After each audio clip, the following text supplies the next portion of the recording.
You are listening to MCC Votes and Seats, the podcast series of the Center for Political Science of Mathias Corvinus Collegium. We provide election insights with experts and politicians.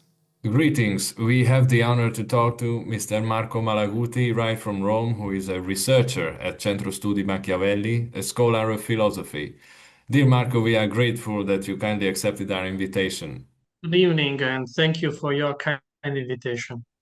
My name is Balint Ertot, and I'm the host of this special edition of the Votes and Seats podcast about the 2025 Pope election. Let's dive into it.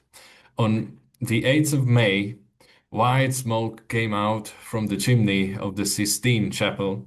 Peace be with all of you. These were the first words of Pope Leo XIV. The Conclave has elected the American Cardinal Robert Francis Prevost as the 267th Bishop of Rome, the new Pope of the Roman Catholic Church, and the head of the State of Vatican, the Holy See. Marco, so as to start, what do we know about the newly elected Pope? What we have to say in advance about Pope Leo XIV is that he was already on the list of the most probable papabili list, but he was not in the first line because he is less famous than other names. But at the same time, he was exactly, if we read it in advance, all his biography, he was exactly the profile who was requested for this period, for this historical period of the Catholic Church and of the world, I can say. He is from the United States, but as many Italian and not only Italian researchers and journalists have written, he's the less American cardinal. What does it mean? Cardinal Prevost was active for many years as missionary and bishop in Peru, and he's not an Anglo-Saxon because his family is half from Spain and half from France, with also Italian origins. And he's very, very close to, I'd say, moderate church, which is deeply different from the main orientation of the Catholic Church in the United States, which is very, very conservative, even more some the conservatives, cardinals and bishops in Europe. So he is like a compromise between the last Pope, which is Pope Francis. You remember how he was a symbol of the Catholicism in Latin America, and another feeling which was increasing in the Catholic community, asking for more spirituality, asking for more conservative, but it's not the right word, and we can discuss also why. But it's a request of more Catholicism into the Catholic Church, and this is maybe strange for who is not used to study and reading what happens in the Catholic Church, but especially in the first years of the Pope Francis, the Catholic people was often in discharge and in scandal because Pope Francis was very, very similar more to a politician than I'd say ministry of Jesus Christ. So Pope Prevost is not a regret of the last Pope, but it's a compromise with the Church of Latin America, of South America, and with Europe needings, okay? And what I mean is that the cardinals and bishops in Europe are very, very progressive, as we know, and they are linked to a more synodal way of administrating the church. But at the same time, the Catholic people and also the European people feels a lack of spirituality, a lack of solemnity, a lack of real Catholic faith again. And an American cardinal that now is American Pope with his pragmatism, can restore, I'd not say the Catholic tradition, but I'd say a Catholic feeling inside the West. I like to say that Pope Leo is like a oxygen mask for the Catholicism in Europe, especially in Western Europe and in the progressive part of the United States. We'll see if it will be correct. What I can see and what I can read about first public appearance of Pope Leo, the signs that we can note are very, very good in this direction. And I think that the Catholic peoples around the world, and especially in Europe, can be very satisfied, even if the Pope is not Italian, even if the Pope is not European. I think that Pope Leo was the Pope that the Catholic Church needed in this moment. We'll see if it will be even in the next years, because, for example, with Pope Francis, the first years of the mandate were very different from the beginning and from the end, because, as I said, Pope Francis at the beginning wanted to mark a very deep fracture with the style of Pope Benedict the 17th, and then he became slowly, step by step, more conservative, going until the end of the period of his life. So we'll see if Pope Leo will maintain his style for all the long years, because he is young for a pope, that we are expecting by him or not. Because of the fact that we have yet another pope from the Americas, as you mentioned, and thanks to the 2024 hit movie Conclave, there was a great interest around Pope Leo XIV and the Pope election process itself. The head of the Holy See is voted on by the College of Cardinals by a 2/3 majority. Cardinals over 80 cannot vote, so there were only 134 of them who could actively take part in the election process. And cardinals are appointed by the Pope and serve for life, just like the Pope himself. In your recent article, you write that the question that the media have been asking since the 1963 passing of Pope John the 23rd is always the same: will the new Pope be a progressive or a conservative one? In ecclesiastical terms, what do progressivism and conservatism mean? In the Church, of course, we cannot take the exact meaning of these words from politics. I'd say that conservative member of the Church is someone who puts his attention and also his work about traditionalist idea of the Church.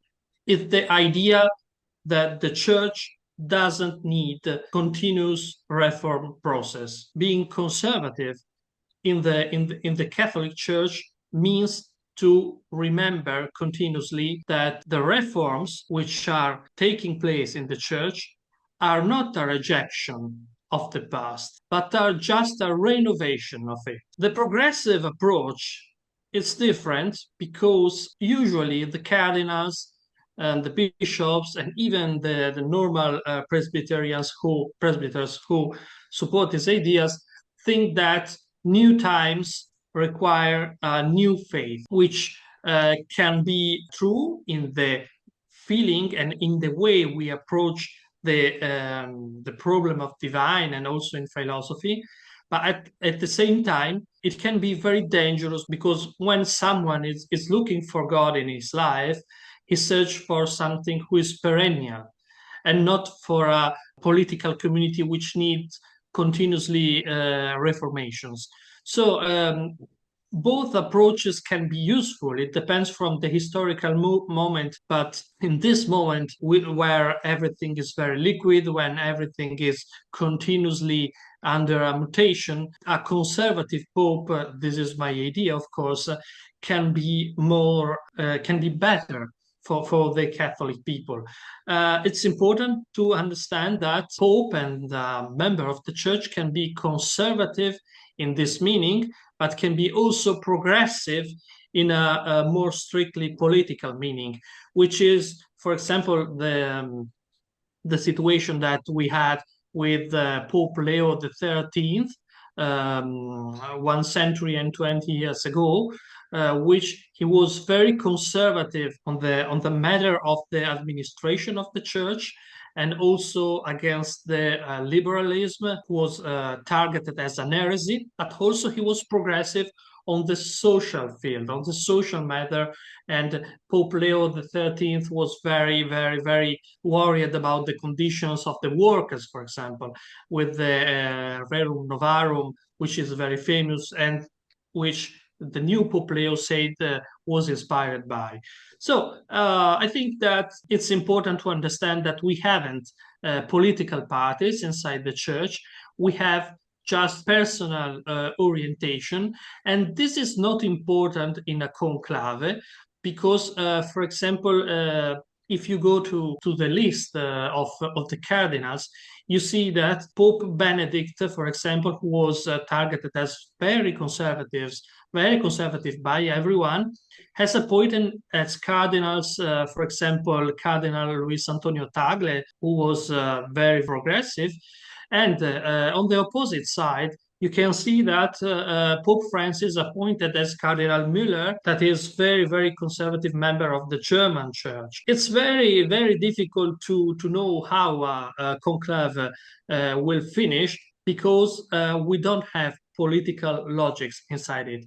The Catholic Church is not a state, even if the city of Vatican is a state, but it's a community of spirits.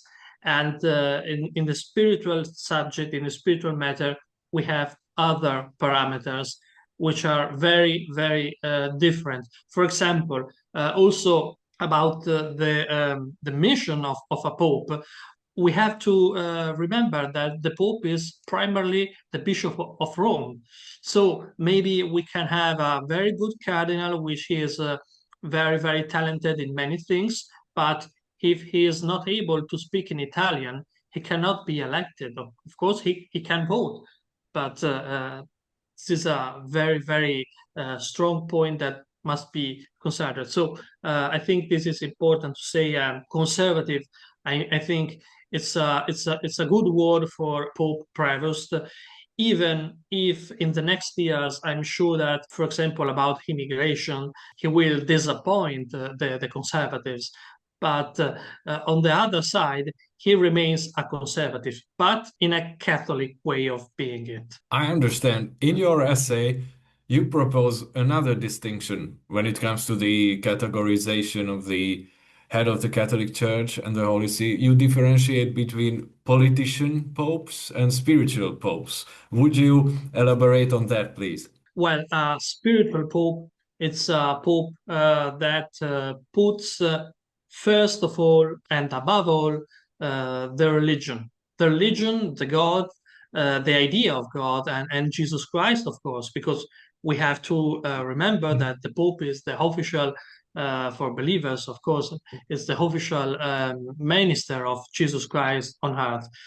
You know that in the past we had two functions of the Holy See. The Pope was at the same time the Bishop of Rome and the supreme authority of the Catholic Church, and also the King of the Holy See, of the State of Church. Today, the State of Church, except for the City of Vatican, doesn't exist anymore, but the Pope is still a head of state. And this role is very underestimated, but it's still very important. And as we can see now, for example, about the situation in Ukraine, first with Pope Francis and now with Pope Leo, the Vatican is one of the main candidates for mediations process. So the Pope has still a deep civil role into the world politics.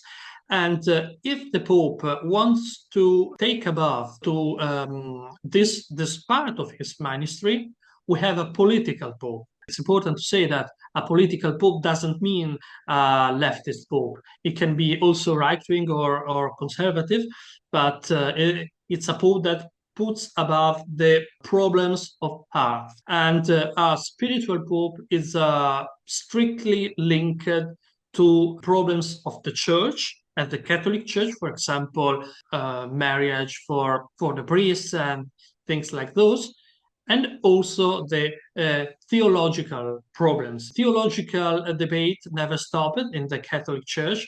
We have seen, for example, that Pius the 12th, he was deeply connected with the spirituality, and he appointed also the dogma of Assumption.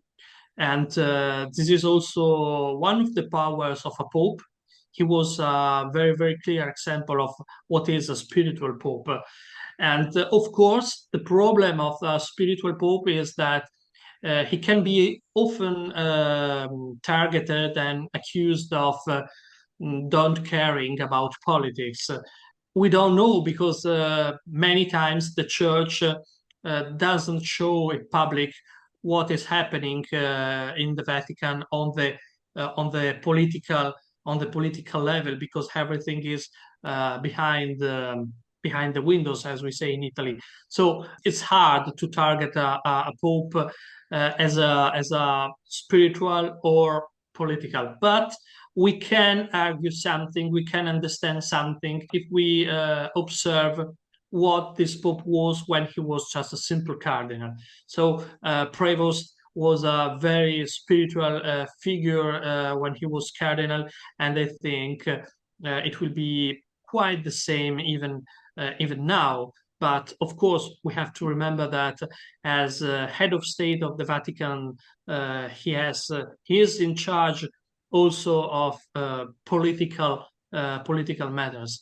And some popes, for example, are more in charge because they want to control more. For example, Pope Francis was very criticized because he was a centralizator. I don't know if the word is correct, but he wanted everything in his hands, and other popes prefer to leave more things to the Curia Romana. We will see. It's easy. It's early now to say what Leo will do and how he will behave on this matter.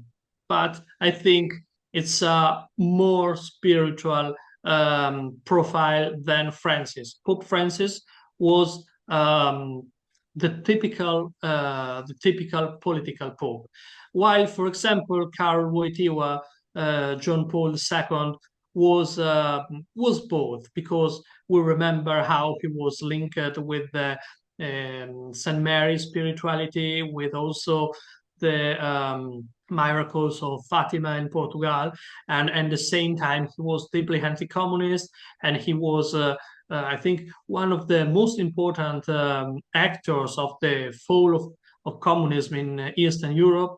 So we will see. At the moment, differently from many journalists are writing in Italy, I don't think that Pope Leo will be political pope, but in an anti-Trump meaning. I think even he is American, he will not care very much about the president of the United States. In both meanings, he will not be an anti-Trump pope, but neither a very MAGA pope. I understand. For those who don't understand Italian, allow me to give a brief summary of your latest writing published in the topic. So the major claim is that unlike state parliaments, the conclave is in fact an assembly of independent cardinals, a multitude of different identities, subjective thoughts, and personal beliefs, actually. Yet, in your recent article, you propose three categories.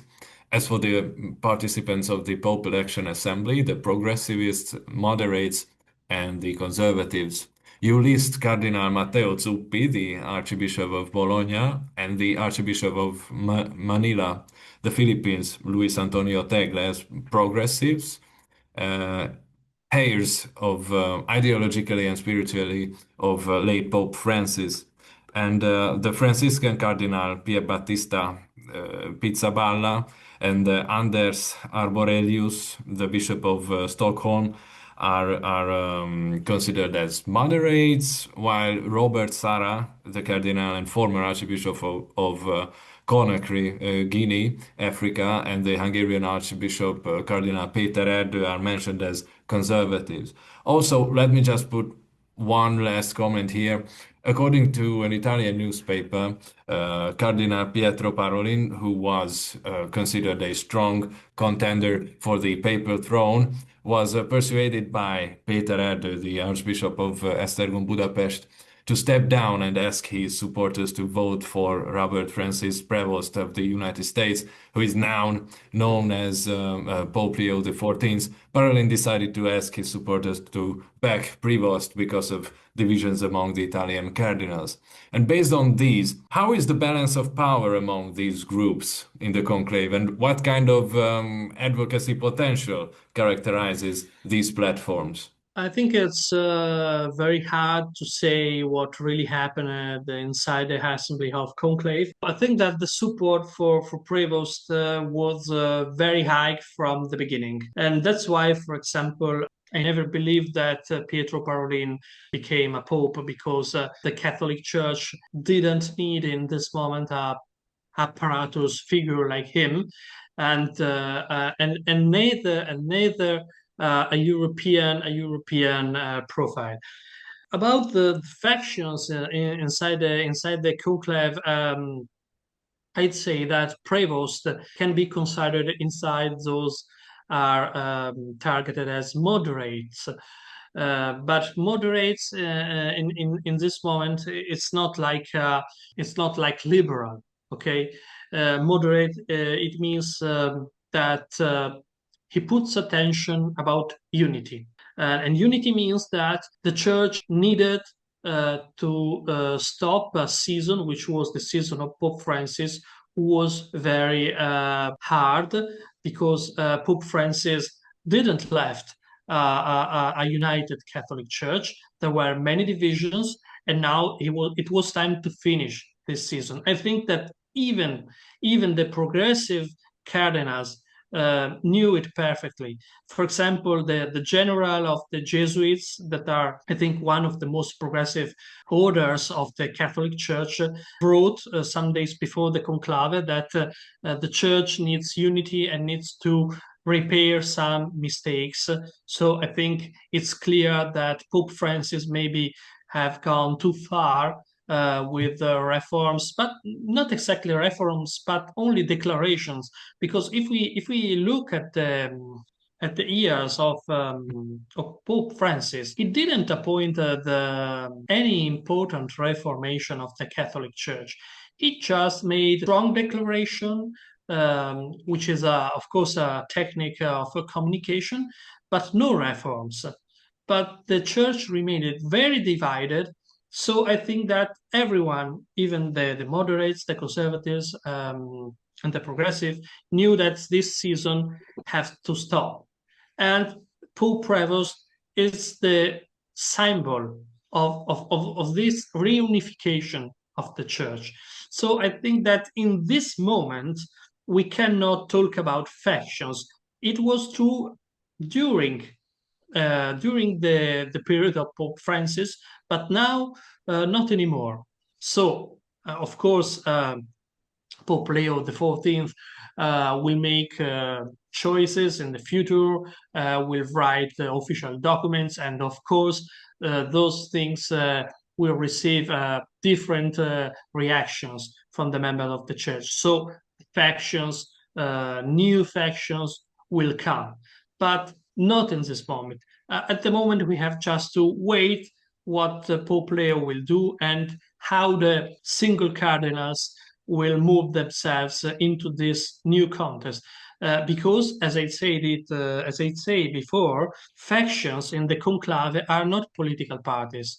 So a cardinal can be referred as progressive with Francis or conservative with Pope Leo. We see day by day and step by step what will happen.